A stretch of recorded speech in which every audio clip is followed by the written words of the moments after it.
Hello friends, good evening. एक बार फिर से आप सभी का बहुत बहुत स्वागत अभिनंदन करता हूं आपके अपने यूट्यूब चैनल एग्जामनाथ पे। उम्मीद करता हूं आप सभी मस्त होंगे, जबरदस्त होंगे, जिंदाबाद होंगे और आपकी तैयारी बेहतर चल रही होगी। देखिए, अगर सफलता पानी है तो आईपीएल मैच से आप थोड़ा सा अलग हो लीजिए। लोकसभा चुनाव अपना काम करता रहेगा, आप अपनी तैयारी कर लीजिए। अदरवाइज अन्यथा की स्थिति में एक समय आएगा जब आप पछताएंगे। तो चलिए, आप सभी बिल्कुल तैयारी कर रहे होंगे ऐसी उम्मीद मैं करता हूं, और तैयारी करते भी रहिएगा। अगर सफलता अर्जित करनी है तो देखिए, दो चीजें बहुत जरूरी होती हैं। पहली चीज है हार्ड वर्क, लेकिन वो हार्ड वर्क कंटिन्यूटी के साथ होना चाहिए, और अगर कंटिन्यूटी उसमें नहीं है तो दोस्तों फिर असफलता ही हाथ लगती है। फिर बाद में एक कंपटीटर, एक कैंडिडेट, एक स्टूडेंट, एक स्कॉलर क्या कहता है, मैं असफल हो गया, मेहनत तो बहुत किया था। तो मेहनत आपने कंटिन्यूटी के साथ नहीं किया, निरंतरता के साथ नहीं किया, इसलिए आप असफल हो जाते हैं। तो आप लोग लगातार अपने प्रयास को जारी रखें, सफलता एक दिन आपके कदम चूमेगी। आज एक्टिव पैसिव वॉइस में लेके आया हूं, एसएससी सीएचएसएल की क्लास में आज ले रहा हूं। और इसमें ये एसएससी सीएचएसएल के लिए ही नहीं है, वो हर जगह जहां पे आपका एक्टिव एंड पैसिव वॉइस आता है। इससे पहले वाली क्लास में आपको मैंने प्रेजेंट इंडेफिनिट टेंस से रिलेटेड वीडियो दिया था। आज जिसपे मैं बात करूंगा वो होगा एक्टिव पैसिव, तो होगा पैसिव वॉइस पे तो डिस्कशन करूंगा, लेकिन पैसिव वॉइस में किस टेंस पे मैं डिस्कशन करने वाला हूं, तो बात करने वाला हूं आज प्रेजेंट कंटीन्यूअस टेंस। किस पे? Present continuous tense. दोस्तों एक चीज आपको बता दें यहां पे कि जो प्रेजेंट कंटीन्यूअस टेंस है इसको दो और नामों से दोस्तों जाना जाता है। कौन कौन सा? इस कंटीन्यूअस को हम इम्परफेक्ट के नाम से भी जानते हैं। ध्यान रखिएगा, इस तरीके के क्वेश्चंस आपको कंपटीशन में कहीं ना कहीं परेशान करते हैं।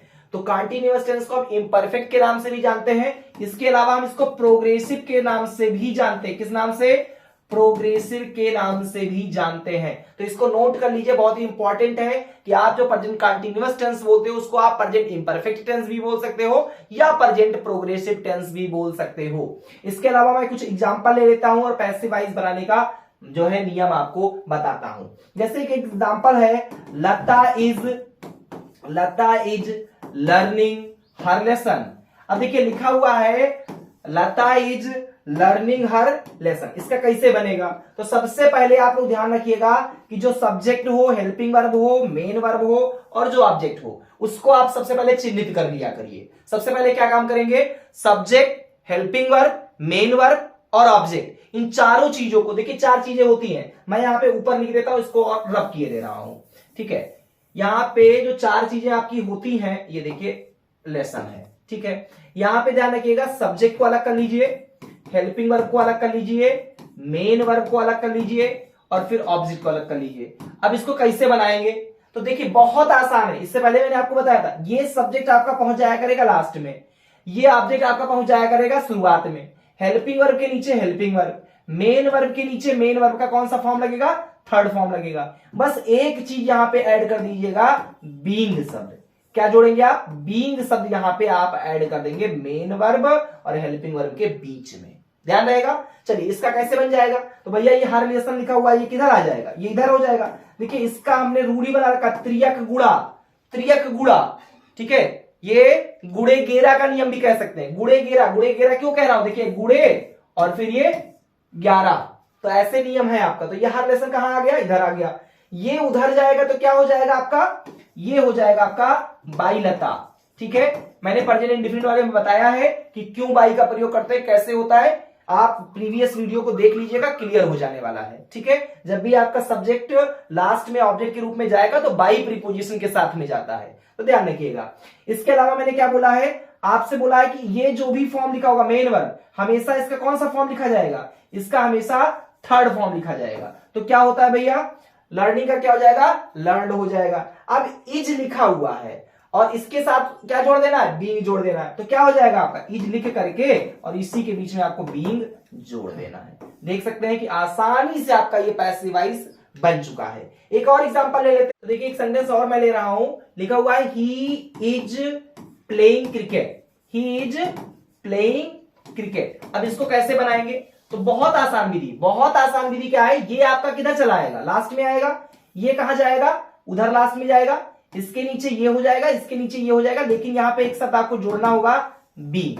तो कैसे लिखेंगे? सबसे पहले क्रिकेट, तो क्रिकेट को यहां पे क्रिकेट हमने लिख दिया। अब हेल्पिंग वर्ब क्या इज है, उतार दिए हम।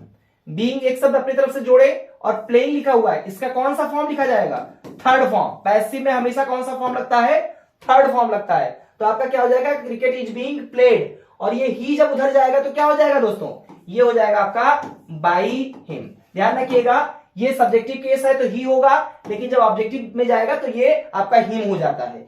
ही का हिम होता है, सी का हर होता है, इट का इट होता है, वी का अस होता है, दे का देम होता है, आई का मी होता है। ये आपको ध्यान रखना होगा, ठीक है। अब इसके अलावा कुछ और सेंटेंसेस ले लेते हैं। जैसे कह दिया जाए सेंटेंस है Suresh is making a table, Suresh is making a table. अब देखिए ये आपका ऑब्जेक्ट है, ये आपका मेन वर्ब है, ये आपका हेल्पिंग वर्ब है, ये आपका सब्जेक्ट है। इसको कैसे बनाएंगे, तो सबसे पहले क्या करें, इसको इधर पहुंचाएंगे, इसको इधर पहुंचाएंगे, इसके नीचे ये, इसके नीचे ये, गुड़े गेरा का नियम। तो गुड़े गेरा का नियम कैसे लागू होगा, सबसे पहले ए टेबल लिख दिया जाए, इतनी बात समझ में आई। सुरेश को लास्ट में पहुंचाया जाए, सुरेश का क्या हो जाएगा, बाई सुरेश हो जाएगा, इतनी बात समझ में आई। अब मेकिंग का क्या हो जाएगा, थर्ड फॉर्म, तो मेकिंग का थर्ड फॉर्म होता है मेड, मेक, मेड, मेड। और इज का क्या हो जाएगा, ये हो जाएगा आपका इज बी। बात समझ में आ गई। तो बहुत ही आसान विधि है, बहुत ही आसान विधि है, कोई बहुत ज्यादा टिपिकल नहीं है कि जिसको आप ना बना पाए। एक और सेंटेंस ले लेते हैं। जैसे कह दिया जाए Meena is telling a lie, Meena is telling a lie. अब इसका कैसे बनाएंगे भैया, तो कुछ नहीं, ये ऑब्जेक्ट, ये मेन वर्ब, ये हेल्पिंग वर्ब, ये आपका सब्जेक्ट है। देखिए कितना आसान है। आप इसको कहां पहुंचाएंगे, इधर, इसको कहां पहुंचाएंगे, लास्ट में, इसको कहां रखेंगे, यहां, इसको पहुंचाएंगे यहां। ये आपका हो गया गुणे 11 का नियम। अब सबसे पहले क्या लिखा जाएगा, तो भैया लिखा जाएगा ए लाई। मीना का जब उधर जाएगा तो क्या हो जाएगा, ये बाई मीना हो जाएगा। ये बात समझ में आई। इसके नीचे थर्ड फॉर्म लिखेंगे, तो थर्ड फॉर्म क्या होता है, टेल का, tell, told, told, third form told होता है। और यहां पे क्या जोड़ देंगे, ये हो जाएगा आपका इज बी। ध्यान रखिएगा कि अगर सब्जेक्ट यहां पे प्लूरल होता तो इज की जगह पे आर हो जाएगा, इस बात का भी विशेष ध्यान रखिएगा। फिलहाल यहाँ पे सभी हम मीना को देख करके नहीं इज लगाते हैं, हम एल आई को देख करके यहाँ पे दोस्तों इज का प्रयोग कर रहे हैं। तो उम्मीद करता हूं कि वीडियो आपको समझ में आई होगी। ये प्रेजेंट कंटीन्यूअस टेंस से रिलेटेड जो है कुछ एग्जांपल्स लेकर के मैंने आपको समझाने का प्रयास किया है। आप बस इतना ध्यान रखिएगा, सब्जेक्ट जो होगा वो लास्ट में चला जाएगा, ऑब्जेक्ट जो होगा शुरुआत में आ जाएगा। हेल्पिंग वर्ब के नीचे हेल्पिंग वर्ब लिखेंगे, लेकिन उसमें एक वर्ड जोड़ देंगे बीइंग, BEING, और मेन वर्ब का हमेशा थर्ड फॉर्म यूज करेंगे। तो इस तरीके से आपका एक्टिव पैसिव वॉइस जो प्रेजेंट कंटीन्यूअस टेंस है बहुत आसानी से बन जाने वाला है। प्रेजेंट कंटीन्यूअस टेंस को हम इम्परफेक्ट टेंस भी बोलते हैं या उसको प्रोग्रेसिव टेंस के नाम से भी बोला जाता है। तो उम्मीद करता हूं कि वीडियो आपको अच्छी लगी होगी। वीडियो अच्छी लगी हो तो एक लाइक करिएगा, प्यारा सा कमेंट करिएगा, और अगर आपको ऐसी वीडियो और चाहिए तो प्यारा सा एक कमेंट करिएगा, दिल मांगे मोर। क्या आप कमेंट करेंगे, दिल मांगे मोर, ठीक है। चैनल पे नए हो सब्सक्राइब करिएगा, बेल आइकन को प्रेस करना बिल्कुल ना भूलिएगा, क्योंकि ऐसी महत्वपूर्ण वीडियोस आपको समय समय पर मिलती रहती है। बहुत बहुत धन्यवाद, थैंक्स फॉर वॉचिंग।